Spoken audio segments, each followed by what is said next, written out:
Watching and re-watching Trek as I have, it's hard to ignore one large seeming oversight from Starfleet, something that Enterprise, the early films and even Discovery sort of addressed in part, and that is, why doesn't Starfleet use armour?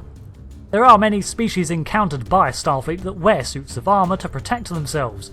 Klingons, Cardassians, Xindi Reptilian, and arguably some of the most impressive is that donned by the Hirogen. It affords the soldiers a degree of protection and does in fact make them look a little more intimidating. So why does the Federation seem to resist widespread implementation of protective gear for combat purposes?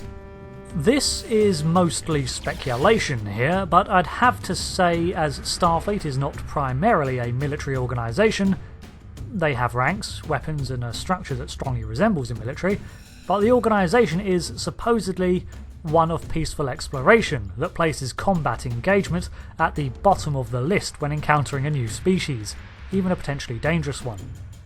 Wearing armour as part of the standard uniform works for the Klingons, whose culture is focused on the idea of combat, or the Cardassians, who for the longest time subjugated other species and needed to look imposing to quell any dissent. But for the Federation, it sends the wrong message if an away team arrives decked out in full armour. I mean, at least you cannot see the large starship in geostationary orbit above your capital city.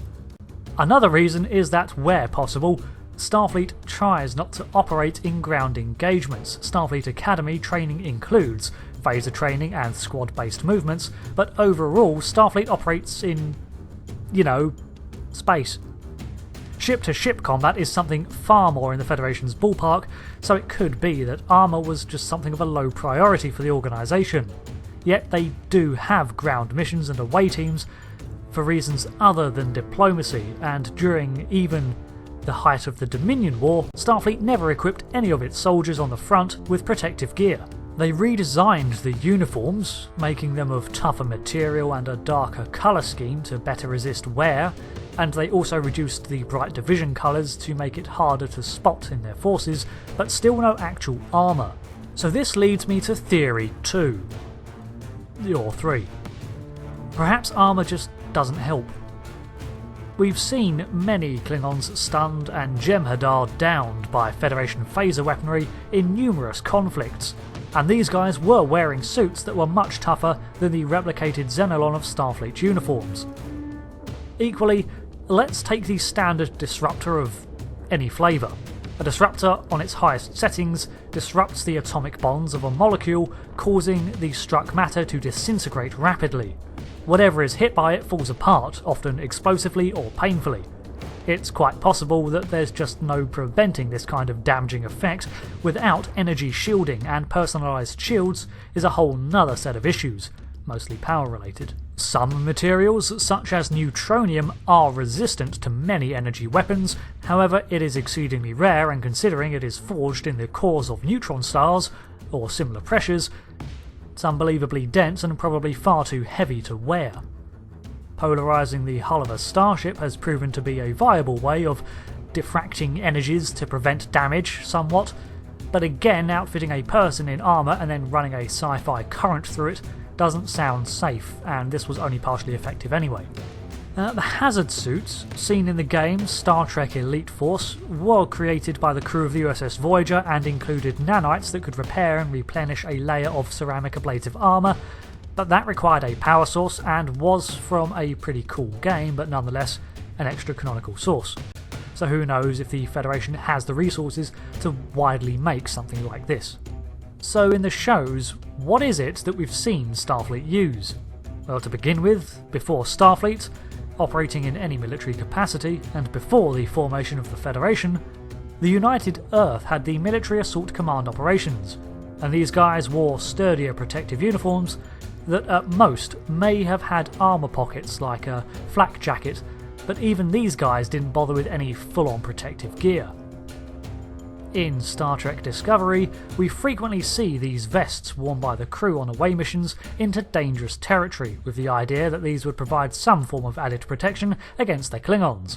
However, within the first 2 episodes, this happens. So clearly this armour was superfluous to the uniform and probably why Starfleet eventually dropped the idea. Moving on to the motion picture, we actually see some background security officers wearing protective gear, including a fetching helmet. Despite being the very pinnacle of fashion, coughs in sarcasm, these uniforms were dropped by Picard's era. These were reserved exclusively for security teams and worn from the early 2270s to 2290s, possibly later, before being phased out. Again, there has to be a reason for it, so I'm going to assume that although they likely would provide protection against shrapnel, blades, or maybe a glancing blow, a full-powered disruptor shot is going to be more than enough to atomize the suit and its wearer. In all likelihood, because Star Trek uses energy weapons, it's likely that only energy defences will ever provide adequate protection from them, and until Starfleet develops power sources small enough to power a portable shield generator that can resist a fully charged disruptor, polaron beam or phaser or whatever colour-directed energy weapon, then Starfleet officers just won't bother donning on any gear that would just slow them down. Instead, they prefer to stay mobile, comfortable, and just try to avoid being seen or hit in the first place, relying on dampening fields and deflector shields over a slab of ceramic that isn't going to halt 2.99 gigajoules of energy being poured into less than a centimetre squared of redshirt. So that's my theory as to why Starfleet lacks in armour statistics.